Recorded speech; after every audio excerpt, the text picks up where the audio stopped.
예수님이 베데스다 목가에서 살아보겠다고 몸부림치며 살아온 38년 된 병자를 향하여 일어나 자리를 들고 가라 명하셨습니다. 8절에 보시면 예수께서 이르시되 일어나 내 자리를 들고 걸어가라. 평생 몸부림쳐도 해결할 수 없던 문제가 단번에 해결이 되었습니다.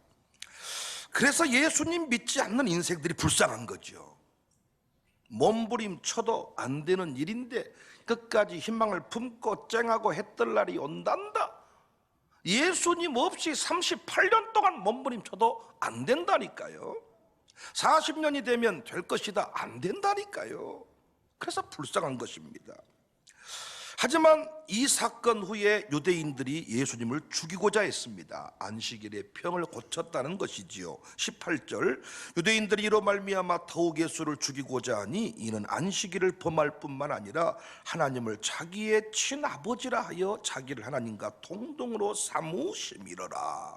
이때 예수님이 스스로 유대인들에게 말합니다. 19절에 아버지의 일을 내가 행한다. 그리고 21절에 아버지께서 죽은 자들을 일으켜 살리심같이 아들도 자기가 원하는 자들을 살린다. 아버지를 대신해서 예수님이 하시는 일이 무슨 일입니까? 성도를 부활하게 합니다. 한 번 더 21절에 아버지께서 죽은 자들을 일으켜 살리심같이 아들도 자기가 원하는 자들을 살린다. 다시 말하지만 베데스다 연못에는 부활이 없었습니다. 38년 동안 기다렸지만 부활하지 못했습니다. 생명 없는 계란을 붙잡고 기다린다고 부활가 됩니까? 안 되지요. 그러나 예수님의 생명은, 아멘할 준비하세요, 우리를 부활하게 합니다. 고린도전서 15장 13절에 만일 죽은 자의 부활이 없으면 그리스도도 다시 살아나지 못하셨으리라. 고린도전서 15장 19절에 만일 그리스도 안에서 우리가 바라는 것이 다만 이 세상의 삶뿐이면 모든 사람 가운데 우리가 더욱 불쌍한 자이리라. 그런데 이 부활의 기쁨을 전하는 것 싫어하는 자들이 있었습니다. 사도행전 4장 1절 이하에 사도들이 백성에게 말할 때에 제사장들과 성전 맡은 자와 사도계인들이 이르러 예수 안에 죽은 자의 부활이 있다고 백성을 가르치고 전함을 싫어했습니다. 왜 그들은 부활 전함을 싫어했습니까? 예수님을 영접하지 않았기 때문입니다. 사랑하는 여러분, 이 시대에 많은 사람들이 죽으면 끝이라고 합니다. 그런데 아이러니하게도 영화 속에서 귀신이 나오고 영화에서 지옥이 나오고 없다고 해놓고는 그 영화가 나오면 흥행 관객이, 이 관객의 흥행 이 관람수가 엄청나 버려요. 죽으면 끝이라고 해놓고는 뭐 그렇게 귀신한테 관심이 많고 무덤의 지옥에 관심이 많은지 모르겠습니다. 나이 드신 분들도 죽으면 끝이지 뭘 한다냐, 그래놓고도 제사 안 지낸다 그러면 그러면 안 되지, 제사는 지내야지. 죽으면 무엇을 들을 수 있다냐, 죽으면 무엇을 안다냐. 오늘 말씀 28절 29절 정확하게 가슴에 새기시기를 바랍니다. 이를 놀랍게 여기지 말라. 무덤 속에 있는 자가 다 그의 음성을 들을 때가 오나니, 무덤 속에 있어도 음성을 듣는다는 거예요. 선한 일을 행한 자는 생명의 부활로 우리의 부활입니다. 악한 일을 행하는 자는 심판의 부활로 나오리라. 믿는 자도 부활하고 악인도 부활한다고요. 우리의 부활은 생명의 부활, 악인의 부활은 심판의 부활. 이것이 기독교 진리의 핵심입니다. 예수님만이 하실 수 있는 일입니다. 그래서 예수님 믿음이 복이다 할 때 병 나은 거, 아파트 평소가 넓혀진 거, 승진한 거, 이런 것들만 말하지 말고 부활의 영광도 꼭 포함시키시기를 바랍니다. 이런 현수막 본 적이 있습니까? 목격자를 찾습니다. 가장 쉬운 입증은 목격자의 증언입니다.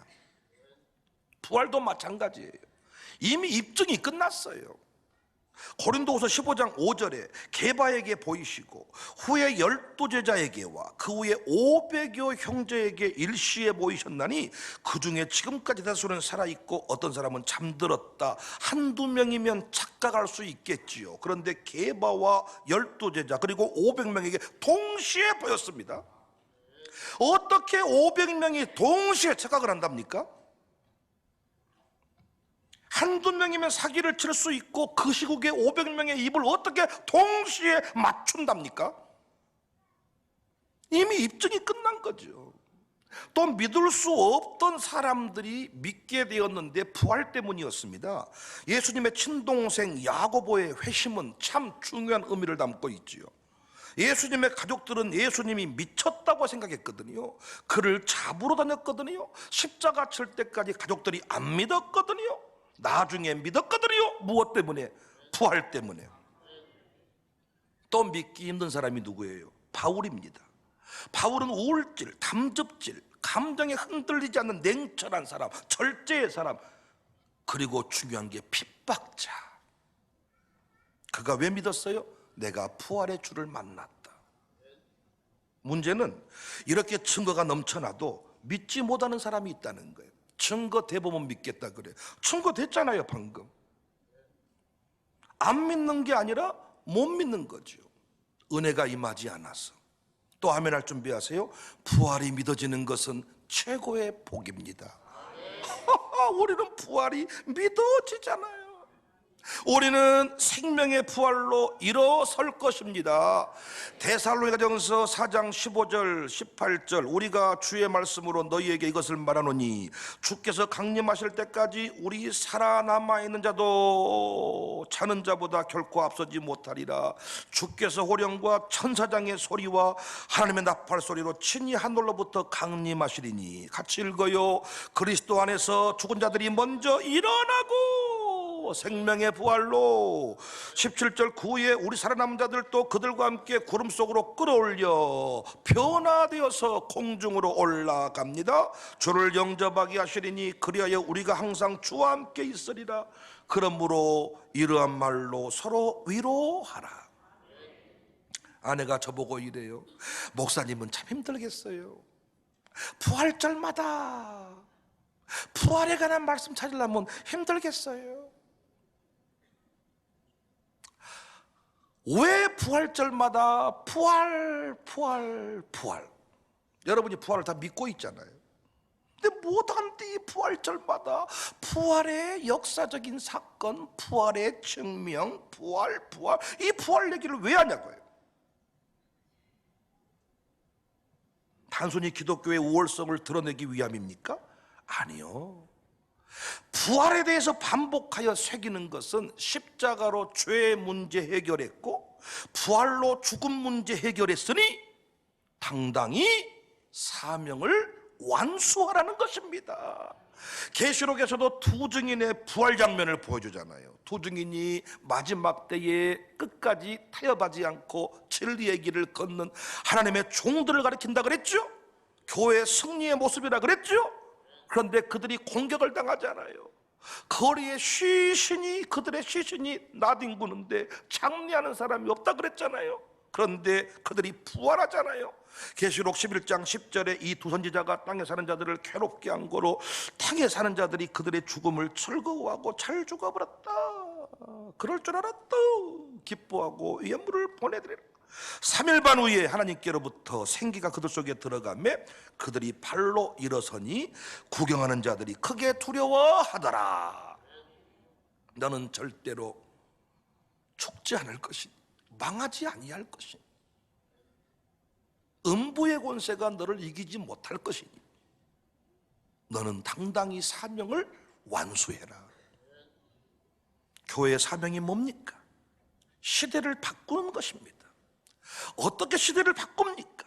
세상의 논리, 저주의 논리, 죽음의 논리에 생명의 논리, 부활의 논리로 맞서는 것입니다.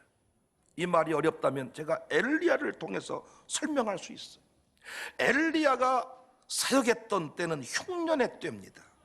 여러분, 우리가 광주가 한때 물이 부족해가지고 뭐 한 달인가 두 달인가 물 없어가지고 물을 절려가자고 할 때 어떻습니까, 여러분? 상당히 불편하죠. 근데 물이 없어가지고 1년 동안 뭐 6개월 동안 한 달 동안 물이 안 나왔다. 어떻게 될까요? 사방대가 똥덩이가 둥둥 떠다니고 얼굴에 떼껍데기가 쭉쭉 흐르고 냄새가 나고 난리 나버리겠죠. 설거지 타고 쌓일 것이고 밥도 못해 먹고 난리. 그런데 엘리야 때 3년 동안 비가 오지 않았으니 이런 난리가 없겠지요.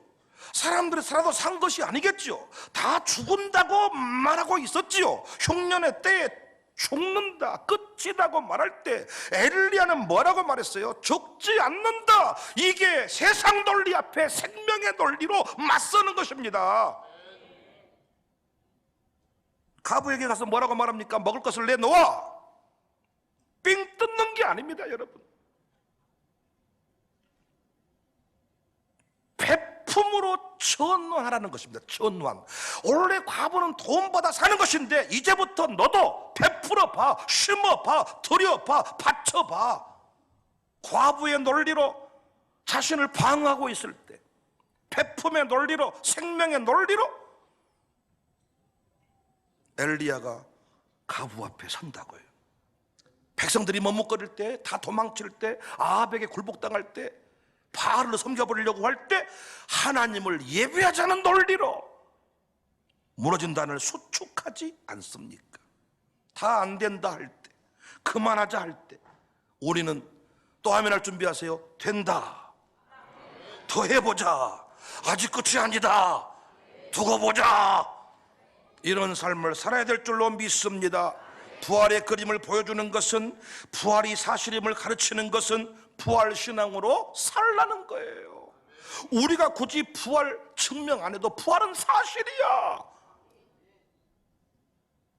근데 왜 부활절마다 또는 메시지 가운데 부활의 메시지가 반복적으로 선포되느냐? 당당히 부활의 주인공답게 살라는 거예요. 생명의 논리로 세상을 바꾸라는 것입니다. 사도들도 부활의 주를 만난 뒤에 달라졌습니다. 사람을 두려워하고 숨었던 자에서 부활의 주를 증언하는 자로 바뀌었습니다. 사도행전 4장 19절, 베드로와 요한이 대답하여 이르되 하나님 앞에서 너희의 말을 듣는 것이 하나님의 말씀을 듣는 것보다 옳은가 판단하라. 같이 읽어요. 우리는 보고 들은 것을 말하지 아니할 수 없다.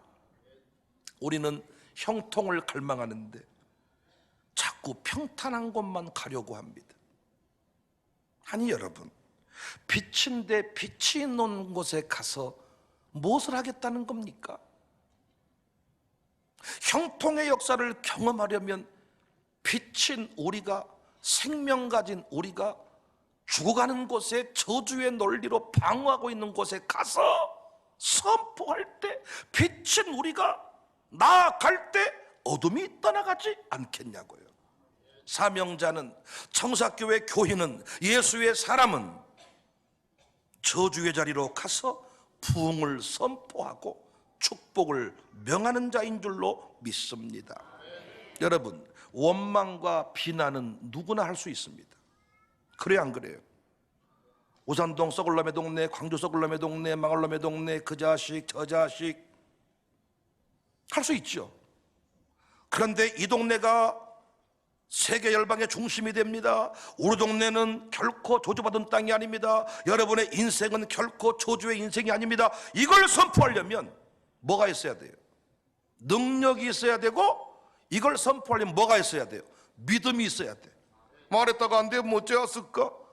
말 못하는 거예요. 괜히 객기 부리면서 비가 오는가 봐라, 비가 안 오는가 봐라. 당당히 선포하려면 뭘 해야 된다고요? 믿음이 있고 능력이 있어야지. 하늘을 여는 능력이. 남 뒤에서 흉보는 것이야 누가 못한답니까? 그래서 권사님을 권사님 안 망해요 라고 말하려면요, 능력이 있어야 돼. 권사님 뒤에서 흉보는 것은 누구나 다 안다니까요. 그래서 교회에서 흉보는 사람하고 차 마시면 된다 안 된다? 아멘. 거기 하세요. 대답 거기 하세요. 된다 안 된다? 그 인간하고 목욕탕 가면 된다 안 된다? 안 된다. 목욕탕 갈라져서 죽습니다. 목욕탕에 때밀다가 난 흉보지 말라고요. 물에 빠져 죽어요. 놀지 말란 말이에요. 그런 사람, 능력 없는 사람이에요, 그 사람. 그런데 다 안 된다고 하고, 다 망했다고 하고, 잘라버리자고 하고, 보내버리자고 하는데 어떤 사람이 무슨 소리냐? 그 사람 쓸모있는 사람이야. 다 외치는 사람, 이 사람이 믿음의 사람이에요. 오늘 또 부활절이라고 뭐 한복 입고 부활헌금 드리고 오늘도 계란 먹고, 계란 요즘에는 계란도 안 줘요. 계란 주고 받고 뭐 사셨네. 예수도 아시 사셨네. 아주 샤했다가 아주 그냥 샤셨네. 미샤메까 미샤메. 그래놓고 되돌아서서 살겠네 죽겠네 해버리면 뭐요? 그것이 부활절이. 여러분이 믿습니다 안 해도 부활은 사실이다니까요. 죽어보면 안다니까요. 재림 때 알게 될 거라니까요. 아멘이시지요? 그런데 오늘 또 부활의 메시지를 가슴에 담는 것은 안 된다고 할 때 저주를 퍼부어댈 때 우산동은 저주의 땅이 아닙니다. 부흥의 땅이 됩니다. 광주 청사교회는 열방을 살려낼 것입니다. 우리 장로님이 복된 장로님이십니다 라고 선포하려면요 능력이 있고 믿음이 있어야 되는데 우리가 그 일을 할 수가 있습니다. 제발 이 시간 이후부터 저주하며 살지 않기를 바랍니다. 나는 과부입니다. 나는 고아입니다. 나는 찌질합니다. 나는 망했습니다. 나는 못 배웠습니다. 이런 소리 하지 말란 말이요. 너희는 세상의 빛이다. 빛은 말 아래에 두면 안 된다. 등경 위에 둔다. 최소한 책상 위에 둬야 온 방을 비춘다는 것입니다. 우리 안에 있으면 우리 교인들이 별거 아닌 것 같지만 밖에 나가보십시오. 어떤 모임에 나가보십시오. 우리 교인들이 있어야 그 모임에 돌아갈 때가 많어. 설람스쿨 아이들도 빽빽 울고 난리 치지만은 이 아이들이 다 어떤 모임에 가면요 우리 아이들이 시장님을 비추는 빛이요. 야, 이번에도 양림동산에서 예배를 드릴 때 시장님이 오고 국회의원들이 오고 난리를 치는데 문제는 뭐냐? 전부 다 빛을 잃어가는 노인네들이 대부분이에요. 우리 애들이요 참 어리고 어린아이고 그냥 그러지만은 그곳에 딱 갖다 세워놓으면 등경 위에 산 위에 올려놓으니까 어때? 시장님을 감동시키는 빛이 되는 것입니다. 부활이 믿어지는 것이 복이에요. 부활을 믿는다면 부활의 증인답게 살자고요. 청사교회 와봤더니 형편없습니까? 그러면 또 좋은 곳으로 가실랍니까? 그건 부활의 산증인이 아니에요. 이곳에 와봤더니 소망이 없다. 소망이 없어. 마른 뼈들이 가득하구나. 능력 있는 여러분 좀 살려줘. 그럼 우리를 줘. 할렐루야. 가족께 가봤더니 가족께 양육사가 흐리버리 저거 없다 저거 이런 느낌이 오세요? 그러면 능력 있는 여러분이 살려줘. 이 마른 뼈들이 살겠느냐? 회비 못 내 빌빌대는 사람이 있으면 한 1년치를 회비 내줘봐요. 록펠러는 뭐 20년치 수도세를 내준다 그럽디다. 어떤 뭐 미국 대학교는 뭐 평생 무료라 그럽디다. 왜? 죽으면서 막 그 학비를 싹 내줘가지고 한번 해줘봐요. 그렇게 비판만 하는 사람은요 절대 능력자가 아닙니다. 생명을 선포하고 부흥을 선포하고 그것이 부활의 산 증인인 줄로 믿습니다. 여러분 과부를 보니까 어때요? 죽는다고 하면서요 밥은 지어 먹으려고 그러네요. 사르밧 과부가 한 끼 먹고 죽으려고 합니다. 죽으려면 못한데 한 끼 밥을 먹고 죽을까요? 밥하기가 얼마나 귀찮은데. 이게 그러니까 원래 살았던 패턴대로 사는 거예요. 이때 엘리야가 뭐라고 말했다고요? 이 양 죽을 거 그 한 끼 식사분 헌금하고 죽읍시다. 이렇게 말한 거예요. 이 양 죽을 거 성교하고 죽읍시다. 이 양 부도날 거 헌금하고 부도납시다. 이 양 할 거 바치고 한번 해봅시다. 남 돕고 한번 살아봅시다. 여러분 망해가는 사람 돈 도와줘 보십시오. 그 우리 돈으로 그 망해가는 인생 못 돌이킵니다. 나는 어려운 사람 돕지 말자는 게 아니라 하나님이 망하기로 작정시켜놨으면 그 인간은 뭐래도 망한다고요. 그가 할 일이 뭐예요? 두 손 들고 회개하는 겁니다. 돌아와서 하나님이 열어줘야지. 사람이 안 도와준다고 성질낼 거 없다고요. 오늘은 그런 인간들한테 뭐라고 말해야 돼요? 어렵죠, 힘들죠, 나오지 마세요, 회비 내지 마세요, 모임에 참여. 이러면 안 돼. 죽더라도 나오세요. 이 양 죽을 거 모임 참여하고 죽으세요. 이 양 죽을 거 늘 새벽 예배 하고 죽으세요. 이 사람이냐 네가. 그런데 그 인생이 살아난다고요. 힘드시죠? 나오지 마세요. 힘드시죠? 하지 마세요. 힘드시죠? 모임 빼드리려고 그럴게요. 힘드시죠? 못하겠다가 말씀드릴게요. 그렇게 한번 싹 빼보세요. 힘드시죠? 헌금 빼고. 힘드시죠? 모임 안 나와. 힘드시죠? 빼보세요. 가정교회가 망해가는 간단합니다. 힘들다 그러면 계속 밥 먹다가 과자 먹다가 먹지 말다가 계속 한번 줄여보세요. 계속 조만간에 반도막 나고 사람들이 허리 누군가가 말하더라고요. 목사님, 한 번 집에서 예배 안 드리니까요, 사람들이 이제 편한 맛을 봐버렸습니다. 집에 안 갈라 그럽니다. 한 번 밥 안 해먹으니까 제가 우리 교회도 주일날 밥 해먹는 거 딱 뒤로 밀려나 버리잖아요. 밥 영원히 못 해먹습니다. 우리 교구sek장들이요, 참 한 달에 1년에 한 번씩 전체 양사들 밥을 먹여요. 그럼 뭐 100만 원 들었다고 하고 50만 원 들었다고 그러더라고요. 그러면 내가 생각을 했어요. 전체 밥 먹지 말고 목사하고만 밥 먹자. 총무 초대해서 6명. 그러면 전체 밥 먹일 때 한 100만 원 들었으면, 야, 이걸 4명에서 6명에서 먹으면 무엇을 먹어야 되냐. 나는 소를 한 마리 잡아서 이걸 못 먹으면 한 달에 들고 와야 될 거 아니야. 그런데 여러분, 그렇게 되지 않더라고요. 사람이라는 게요, 한 번 양보를 해버리면 그만큼 사는 게 아니라 계속 밀려나 버리더라고요. 나는 우리 교회가 세상이 자꾸 방어 논리로, 산수로, 저주의 논리로 맞설 때 오늘까지 부활의 논리로, 생명의 논리로, 부흥의 논리로 당당히 외칠 수 있기를 주님의 이름으로 축복합니다. 흐름을 바꾸는 사람이 엘리야였습니다. 청사교회가 가는 곳마다 흐름을 바꿀 수 있기를 바랍니다. 청사교회가 가면 된다, 부흥이 일어난다, 내년에 더 확장시켜보자, 이런 은혜가 있어지기를 바랍니다. 우리 교회는 어둠의 역사를 생명의 역사로 바꾸는 자들이 되시기를 바랍니다. 예배를 힘들었던 사람들이 우리 교회를 만나면 예배가 기쁨이라고 말할 수 있기를 바랍니다. 제발 여러분 좀 누가 힘들다고 말하거든, 그럼 모임 빠져라, 이렇게 말하지 말란 말이에요. 당신이 힘든 것은 자꾸 모임을 빼먹어 버리다니까 더 힘들어진 거야. 힘들수록 나와, 힘들수록 예배해, 힘들수록 헌신해봐. 거기서 당신이 이 선순환이 일어나는 것입니다. 말씀해보세요. 제가 다 빼드릴게요. 빼드리면 그 사람 회복돼 돌아오는 경우는 한 번도 없습니다. 힘들어도 끝까지 그 자리를 지키라고 말할 때, 그때는 너무 독한 소리 같지, 목사님은 진짜 피난 눈물도 없는 진짜 나쁜 목사님이야. 나중에 목사님 그때 그 말 한마디가 나를 살렸습니다 라고 말할 겁니다. 여러분은 군대 가서 애가 힘들다 그러면 바로 군대 빼버립니까? 병원 가서 힘들다 그러면 바로 빼버립니까? 그러면 조만간에 집구석에서 중독자 돼가지고 자빠져 있겠죠. 아프지만 견디면서, 야 이놈아, 난 군대 절대 너 못 빼줘, 당당히 외칠 때 끝내 거기서 결국은 살아내지 않습니까? 여러분, 우리 교회가 생명의 부활의 원리를 깨달았어. 가는 곳마다 생명의 부활의 역사를 증언할 수 있기를 주님의 이름으로 축복합니다.